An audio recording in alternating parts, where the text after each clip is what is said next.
Do you ever sit down to post on socials and suddenly feel this wave of dread come over you? Like, you should be showing up, but instead you end up probably staring at a blank screen or worse still, doom scrolling through reels that just leave you feeling flat and less than. Now, socials can definitely feel like an energy suck. They're noisy, they're busy, they can be hard work, and they're constantly changing the rules on us. So it's pretty exhausting trying to keep up. Now, in this episode, I want to help you take back a little bit of control. We're going to talk about why social media feels so hard right now and what you can do instead so that it actually supports your business rather than drains it.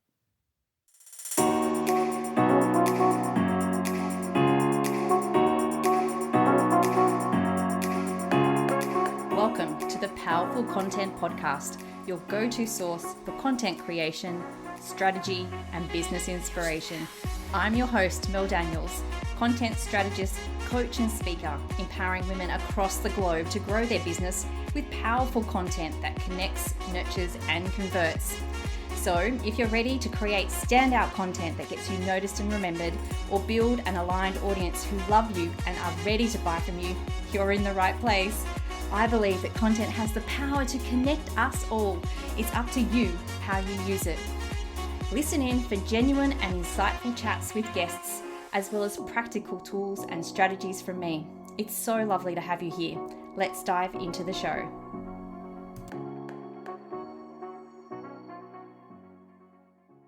I acknowledge the Wongal people of the Eora Nation as the traditional custodians of the country that I am recording from today. I recognise their continuing connection to the land and waters. I pay my respects to elders past and present and extend that respect to all First Nation people listening today. Hello, beautiful people, and welcome to episode 183 of the Powerful Content Podcast. How are you today? I hope you're doing well.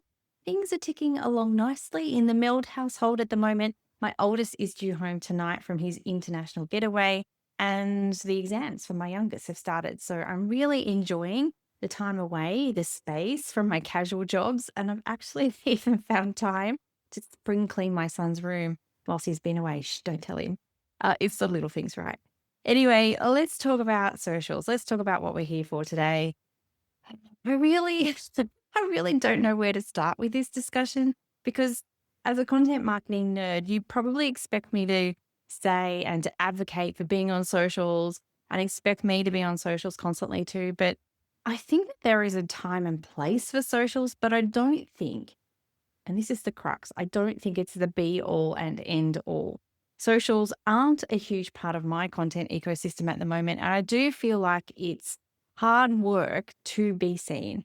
Now, social media was originally designed to connect us, but for so many of us in business, it feels like it's kind of doing the opposite, right?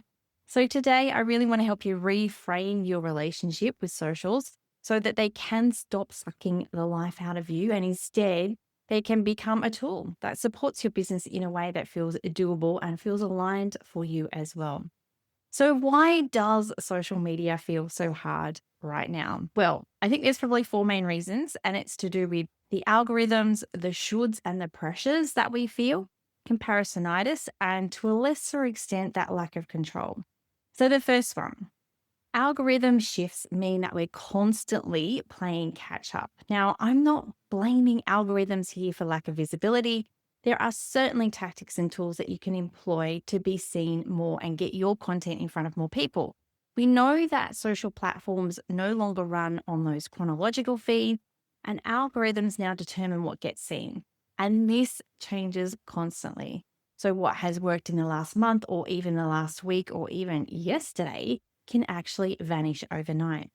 So as solo business owners, we don't have those big teams to learn the changes, to pivot, implement quickly for us. So when that algorithm shifts, the content that was serving you suddenly stops, leaving you scrambling and wondering what your next step is. And I came across an interesting stat the other day in SQ magazine that 21.8% of marketers say keeping up with the ever-changing platform trends and algorithms is a top challenge and impacts their content performance. And that's people with teams. So imagine what it's like for us. Now, the second reason that social media can feel so hard is the shoulds. the pressure to be everywhere and post daily and do socials a certain way.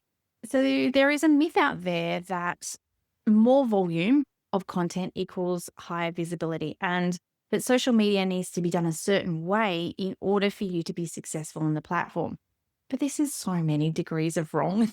You're running a business solo, trying to post daily and keep quality high and do things a certain way is definitely not sustainable. And in my books, I see it as a shortcut to burnout. The mental load alone, from brainstorming to creation to platform specific formats, is truly unsustainable. Now, the third reason that socials are so hard is the comparison spiral. So, seeing others who seem to be thriving on socials. And I put the emphasis on seeing here because algorithms reward engagement. And that means that polished, sensational, or highly shareable content often bubbles to the top. Whether it's deeply meaningful to your particular heart centered audience or not, it sets up a skewed spotlight effect. So if you're consuming more content that you're creating, and by the way, if you are, and head back to the previous episode 182 to find out how you can shift your focus, then the chances are that you're probably comparing your entire messy journey to someone else's highlight reel. And often on platforms that are bent on making you constantly scroll, not stop and reflect. And that can really crush our confidence and steal our joy as well.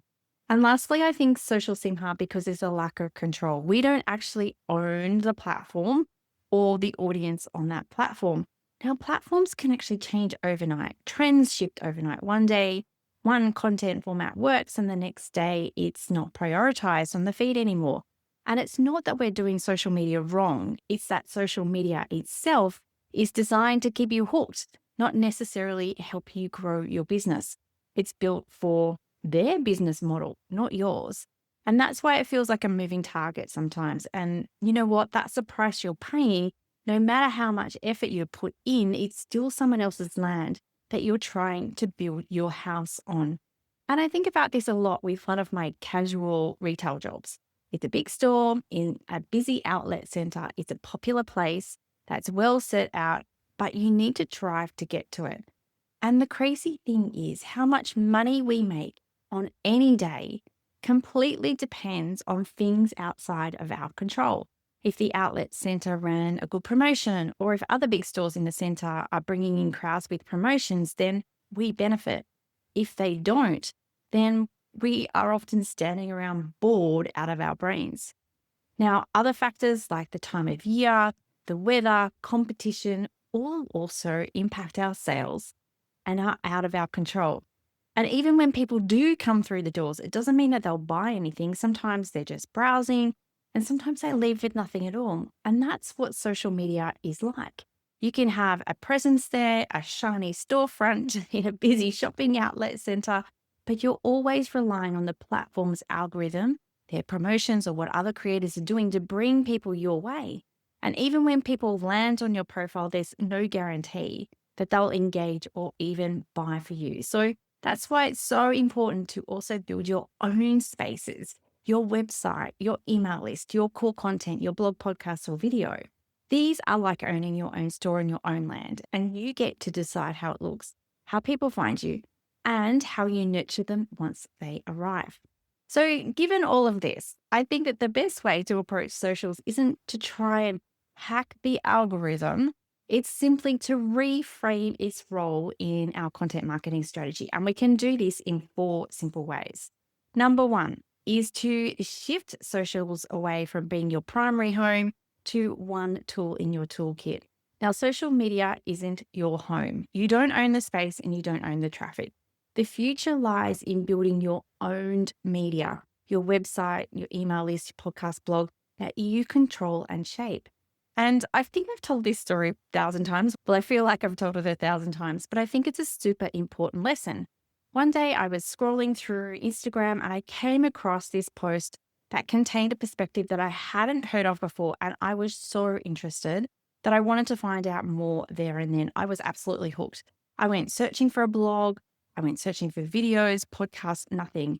I did all of the detective work and found a website, but nothing to sign up for. And I've never seen a post on Instagram ever again. And as a consequence, I don't remember who she is and she's lost a customer in me. If there was something that I could subscribe to, then I would have been hooked. Now, utilizing socials as just one part of your overall ecosystem is the best approach. Owned media is stable, it's yours, it's an important way to connect and nurture. Now, the second reframe that we can make is to use socials to start conversations. So try and think of social platforms as the spark, the place to start the relationships and connect with your audience. And then use them to initiate content, but nurture the relationships in spaces that you own. I know that owned media takes time to brainstorm, time to build, time to create, but I cannot emphasize enough that how much of an important foundation it is for your content marketing strategy. While social media posts may vanish or shift visibility overnight, blogs, videos, podcast episodes stay as those long-term assets and basically are a gift that keeps on giving over time. Now, the last reframe is to release the guilt. Can you do this of not being everywhere? Yep. You heard it. You heard it. You already heard it from me. You do not need to be on every single platform. Even in this time of AI, when it is so easy to create and reimagine your content, the returns are low and often the emotional cost is high. You only need to create content for the platforms that you love to be on, that you have the time to be on, and that you have the energy for. So letting go of that idea that you have to be everywhere is going to free up your energy. It's going to spark your creativity and give you the emotional bandwidth to invest in where you shine and where you find that relationships grow the best. So now that you're thinking about socials in a different way, what are some practical things that you can do with your content? Well, I've got three main things here. Super easy and super simple to implement. First and foremost, focus on those owned platforms. I've already said it. The blog, the podcast, the videos, building an email list are so important to sustainable relationships and taking your ideal client on that journey with you. The second thing is lean into minimum viable content. Those small, sustainable commitments. Instead of wanting to go all in posting on all of the platforms, take a step back. Think about what brings you joy. What do you love to create? Where do you love to create it? And most importantly, what do you have the time, energy, and resources to create? And the third thing is to reimagine your content. Take one piece of content, like this podcast, and break it into smaller pieces and use that for socials. It's really about shifting from performing, from doing all the things to connecting, true connection. You don't need all of the platforms. You don't need more content. You just need more genuine conversations with people that light you up. And those are so much easier to have when you're showing up in a way that feels like you. Okay, well, it's now time to take that pause to reflect, or perhaps you might like to journal on these questions. Think about these questions and they'll give you so much more clarity on how socials can support you rather than drain you. So question number one is, how do I currently feel when I think about posting on socials? Do I feel energized, neutral, or drained? The second one is, what role do I want social media to play in my business? And thirdly, where else could I show up that feels more aligned with my strengths and my energy? Okay, so to wrap up today, I want to invite you to shift the way that you think about socials and see them as part of a bigger content ecosystem. And if you'd like to stop letting socials drain your energy, then I would love to invite you into the Content Effect. It's my monthly membership where I help you ditch those content shoulds and start creating purposeful, standout content that actually feels good to create.